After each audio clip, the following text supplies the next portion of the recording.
beaucoup. Les Maliens doivent s'entendre sur la durée, les organes, bref, l'architecture de la transition. Quel doit être le profil, le portrait robot du président et du premier ministre de transition selon vous? Je ne suis pas un spécialiste de portrait robot, je ne peux pas vous définir, mais ce que je peux dire, il y a beaucoup de Maliens intègres, des Maliens vraiment intègres, des hommes de valeur qui sont là, de grands intellectuels. C'est surtout d'hommes de probité morale irréprochables sont nombreux dans le pays. Il faut les chercher, ils sont là. Et beaucoup de gens ont été mis en marge par des systèmes, parce que nous sommes dans un système où quand vous ne sortez pas pour vous montrer, pour courir derrière les gens, vous ne pouvez pas jouer un rôle. Il faut vraiment maintenant arrêter cela. Cette situation-là, le fait de faire la rue, mais regarde comment les gens se comportent. Dès que les jeunes gens ont pris le pouvoir, tout le monde se rue vers Kati, tout le monde va là-bas, tout le monde est porteur de projets, tout le monde est conseiller, les gens se ruent. Mais il faut arrêter tout ça. Mais comment démêler le vrai du faux dans ce contexte? Voilà, mais c'est très difficile, parce que le Mali est devenu un pays où vraiment les gens... Vraiment, les gens commencent à perdre un peu ce que nous avons d'essentiel, qui est notre probité morale, notre intégrité. C'est ce qu'on entend, l'éthique d'être quelqu'un de bien, de pondéré, d'humble, d'humilité. Ces caractères-là sont en train de partir. Maintenant, on s'en fiche, on sort, on va, on cherche, c'est tout. Et ils sont envahis, ils n'arrivent même pas à savoir ce qui est vrai, ce qui ne l'est pas. Il faut arrêter ça. Alors, pour revenir à ce portrait robot, intègre, homme de valeur, intellectuel, probité morale, c'est un peu votre portrait, non? Absolument.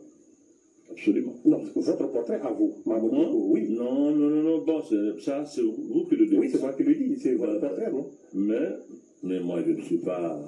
Ma vocation n'est pas de diriger un pays. Moi, je l'ai dit et je le redis. Ce que je sais faire de mieux, c'est diriger la prière. Je m'en tiens à cela.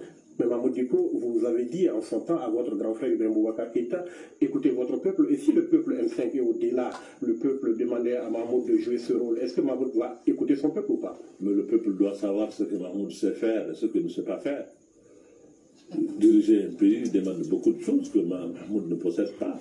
Je peux avoir portrait certainement moral ou engagement, mais ça ne suffit pas pour diriger un pays. Il y a beaucoup d'autres paramètres qu'il faut avoir pour diriger un pays. Et ça, moi, je le dis, je ne l'ai pas. Et je n'ai pas la prétention de dire que j'ai tout ce qu'il faut pour diriger un pays. Je ne peux pas le dire.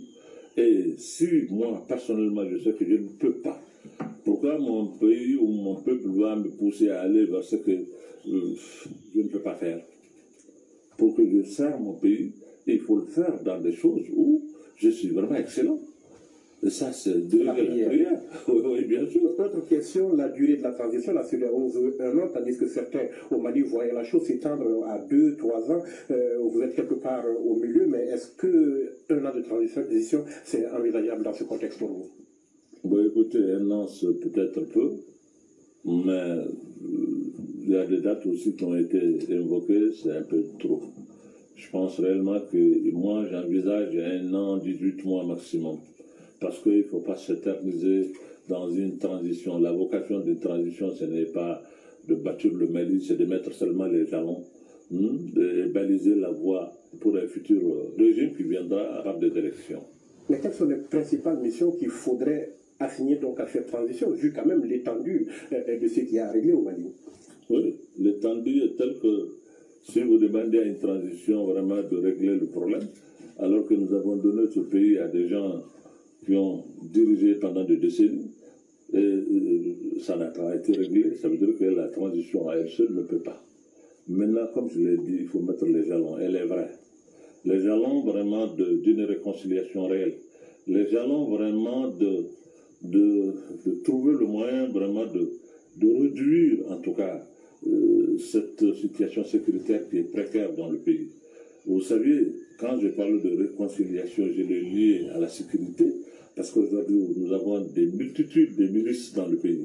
Vous ne pouvez pas avoir des milices dans tout le pays et avoir la paix. Ce n'est pas possible.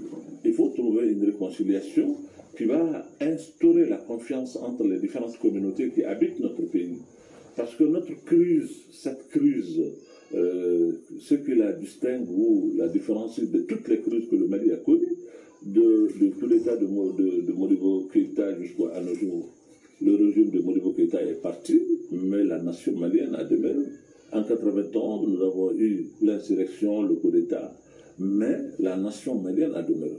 C'est cette fois que la crise a atteint un niveau qui commence vraiment à effriter la nation, l'existence même de la nation malienne. C'est la restauration même de la nation qu'il faut envisager et c'est vers cela qu'il faut aller.